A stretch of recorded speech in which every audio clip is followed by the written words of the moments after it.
Good morning, and it's Sue Smith with you on the Elias Mackos Show. A pleasure, as always, to be here as we head towards the top of the hour. I'll be here with you tomorrow as well.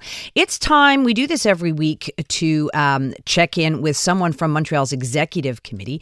Today, we're joined by Luc Rabouin. He's the leader of Projet Montreal. Good morning, Mr. Rabouin. Good morning. So we just got this a couple of hours ago from the organizer of the Canada Day Parade, and I'm going to quote you from the press release. It says, after nearly 5 decades of celebration and community spirit, the streets of downtown Montreal will remain quiet this Canada Day. The 2025 Montreal Canada Day Parade has been officially cancelled due to ongoing, this is a quote, planning disruptions, strained relations with city departments, and unresolved challenges stemming from municipal worker strikes. So what's your reaction to that?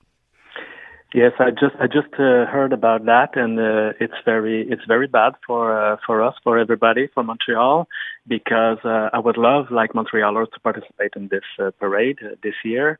I don't know exactly what are the issues. Of course, I will do an inquiry on that, but it's very bad news, because just last week we had a great celebration. We are used in Montreal to have great events with a lot of people, and usually it works very well. And I just don't know why we did not be able to accommodate the organizers to do it this year. Well, the press release is quite lengthy, but it does bring up over and over again, it says it's been increasingly difficult to organize without disruptions in recent years, departments of city worker disruptions. What do you know about that? I just don't know what they are talking about. And we really improved the relationship we have with all the event organizers in Montreal since, if you remember last year with the terrace on the Formula One event. Since that, we developed a very strong relationship between SPVM, Fire Department Service, and the City of Montreal, the different departments, to work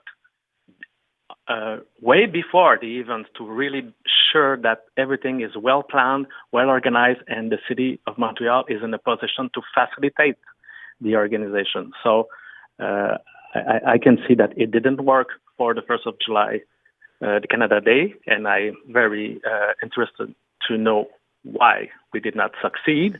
And probably there's some safety issue. Maybe there's something related to the organizer also. They do say safety issues. They say safety is our number one priority when it comes to large events. So I'm guessing it has something to do with public security, but I'm wondering if it also has to do with the ongoing disruptions with the STM, because obviously when you put on a big event like that, but not quite as big as the F1, you can't be guaranteed to have metro service and bus service.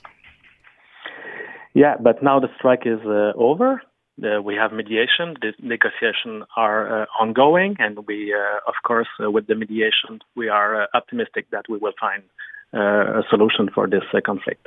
I hope so, but is it fair to say the strike is over, or has it just been suspended during negotiations? Yeah, it's just been suspended during the negotiation, of course.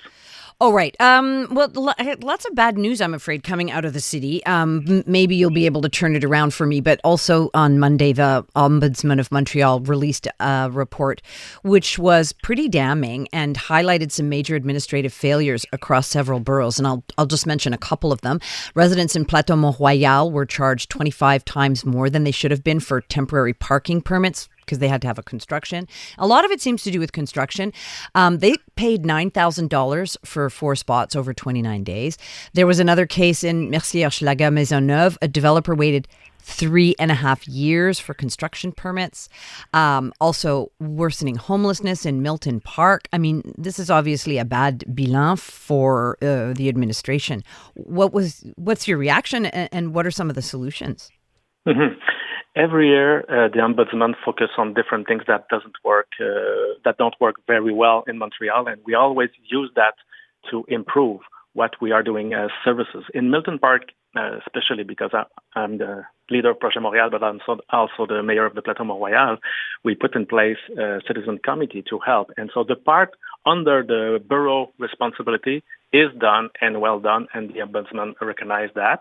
But homelessness in Montreal, it's a very huge challenge. I think it's one of the main concerns for the population, and we do a lot as the city of Montreal, but we also need the help of the government of Quebec in terms of public health services.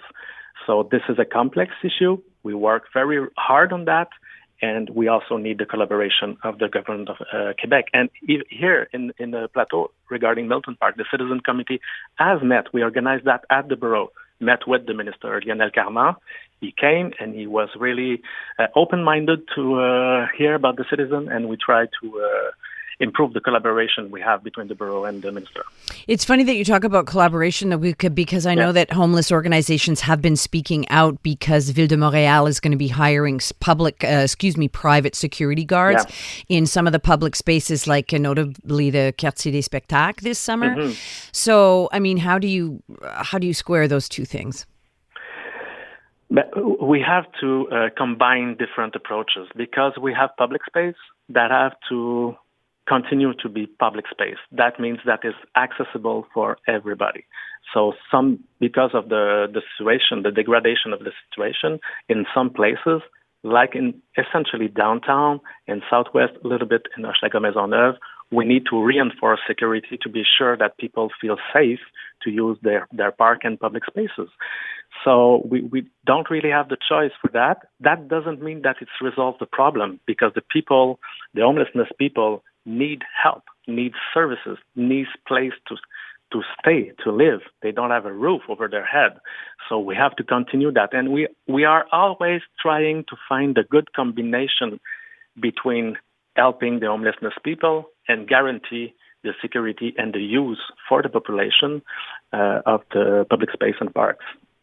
I'm wondering, though, if you think more coordination is needed with the many private organizations or NGOs that work with the homeless in the city, because clearly it's not working.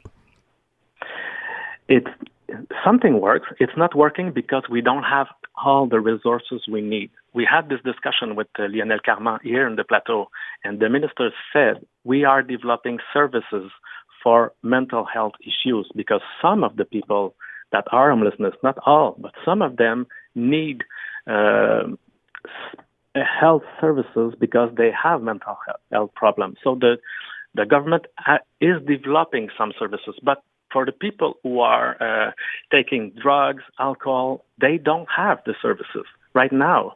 So this is a complex situation. We will not be able, the city of Montreal, to resolve it alone. And I really want to focus on the collaboration. We have to improve that.